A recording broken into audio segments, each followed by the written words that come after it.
basé sur des faits réels. Il a toujours cru être père, jusqu'à ce qu'un test change tout à jamais. Antoine avait toujours rêvé d'être père. À la naissance de Camille, il sentit que sa vie prenait un nouveau sens. Mais des mois plus tard, lors d'un examen de routine, le médecin soupçonna quelque chose d'étrange et ordonna un test supplémentaire, une analyse génétique pour confirmer la paternité. Antoine n'aurait jamais imaginé ce que ce test révélerait. Le résultat fut dévastateur, Antoine n'était pas le père biologique de Camille. Le choc le saisit, et un mélange de tristesse et de confusion envahit son esprit. Comment cela pouvait-il être vrai, alors qu'il avait élevé Camille avec tant d'amour dès le premier jour? À la maison, l'atmosphère changea. Antoine ressentit un vide grandissant alors qu'il tentait de comprendre la vérité. Sa femme, Élise, évitait son regard et semblait porter un lourd secret. Antoine se demandait qui était le vrai père de la fille qu'il aimait tant, et si Élise avait su la vérité depuis le début. Antoine passa des jours à essayer de digérer cette révélation. Il regarda Camille jouer dans le salon et sentit un mélange d'amour et de douleur lui serrer la poitrine.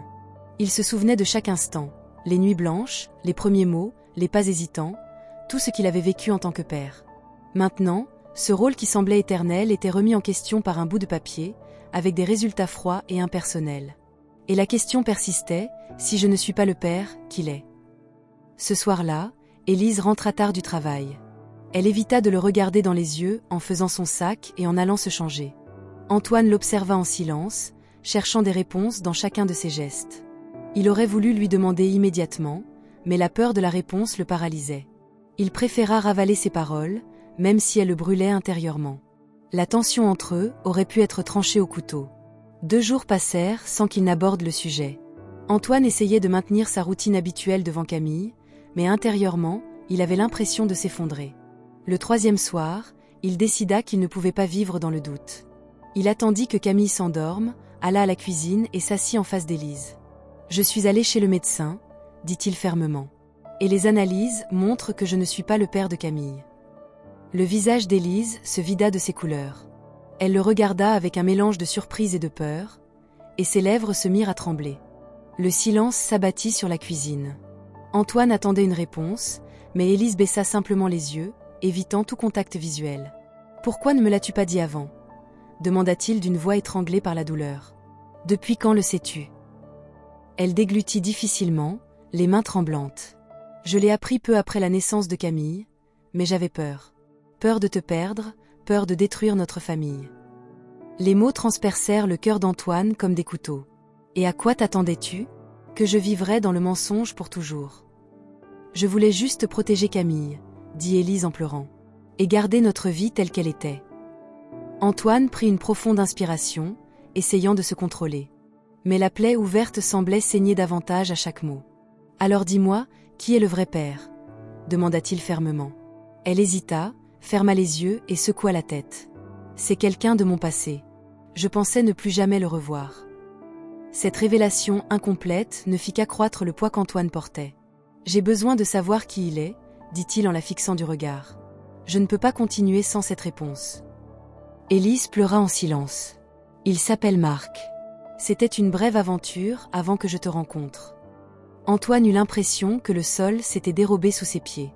Chaque morceau de la vie qu'il avait construite semblait s'effondrer sous ses yeux. Mais au fond, quelque chose commençait à changer. Peut-être n'était-ce pas seulement une question de sang, mais aussi de ce qu'il était prêt à faire pour Camille. Les jours suivants furent pour Antoine un mélange de silence et de pensées sombres. Chaque fois qu'il voyait Camille sourire, il ressentait un amour profond, mais aussi une pointe de tristesse qui lui rappelait la vérité. La maison, autrefois pleine de rires, lui semblait maintenant un endroit froid, rempli de secrets. Il essaya d'agir normalement, mais la question « et maintenant ?» ne le quittait pas. Un après-midi, alors qu'il rangeait un tiroir, Antoine trouva une vieille photo d'Élise à côté d'un homme qu'il ne connaissait pas. Les sourires complices qu'ils échangeaient sur cette image lui retournèrent l'estomac. Il retourna la photo et vit une date, quelques mois avant sa rencontre avec Élise. Impossible de ne pas se demander, était-ce Marc ? Son cœur s'emballa et il comprit qu'il devait affronter le passé. Ce soir-là, il posa la photo sur la table. « C'est lui ?» demanda-t-il d'un ton mêlé de colère et de besoin de réponse. Élise regarda la photo, prit une grande inspiration et dit « Oui, c'est Marc. » Le nom avait maintenant un visage, ce qui rendait tout plus réel et plus douloureux. Antoine savait qu'il ne pourrait pas avancer sans comprendre toute la vérité, aussi douloureuse soit-elle. Égale. Le lendemain, le jour se leva gris, comme si le ciel lui-même ressentait le poids de cette révélation. Antoine prit rendez-vous avec Marc, déterminé à regarder dans les yeux celui qui, sans le savoir, avait changé le cours de sa vie. Lorsque Marc arriva, il parut surpris, mais pas hostile. Ils restèrent assis en silence quelques secondes, jusqu'à ce qu'Antoine dise « J'ai besoin de savoir, tu savais tout ?»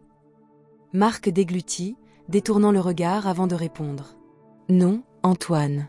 Je ne le savais pas, jusqu'à récemment. » La sincérité de sa voix troubla Antoine, qui s'attendait à trouver un ennemi, et non un homme tout aussi perdu dans la situation.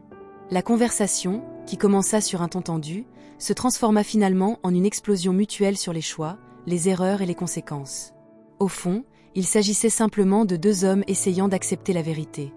De retour chez lui, Antoine trouva Camille en train de dessiner dans le salon. Elle leva les yeux et sourit, inconsciente du trouble qui régnait dans le cœur du père qui l'avait élevée.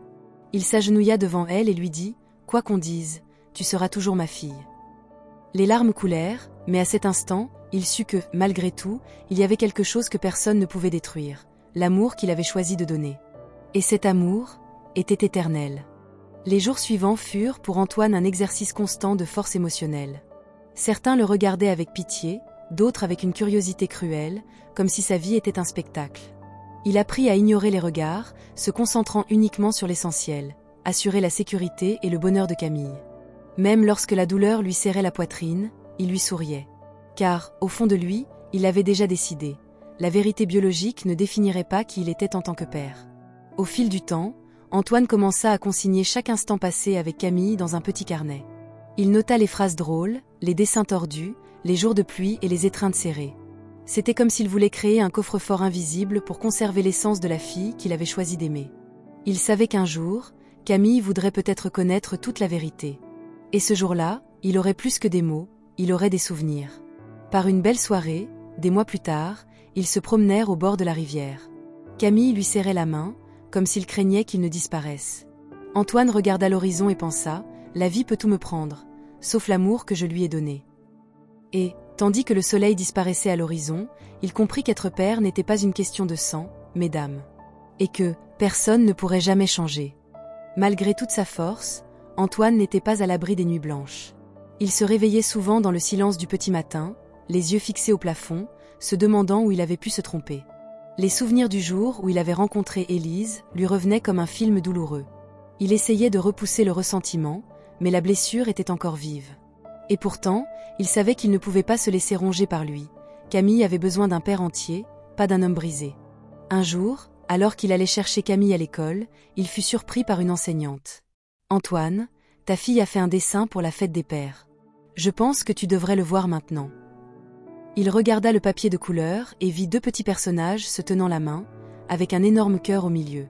Au-dessus, en lettres de travers, était écrit « Mon héros ». À cet instant, tous les doutes qui l'avaient tourmenté disparurent. Car, pour Camille, il n'était pas seulement le père qui restait, c'était le père qui ne partirait jamais. Déterminé à aller de l'avant, Antoine entreprit de petits changements dans sa vie. Il rénova la chambre de Camille et repeignit les murs en jaune, sa couleur préférée. Il reprit ses anciens passe-temps, comme la photographie, pour immortaliser des moments jusque-là passés inaperçus.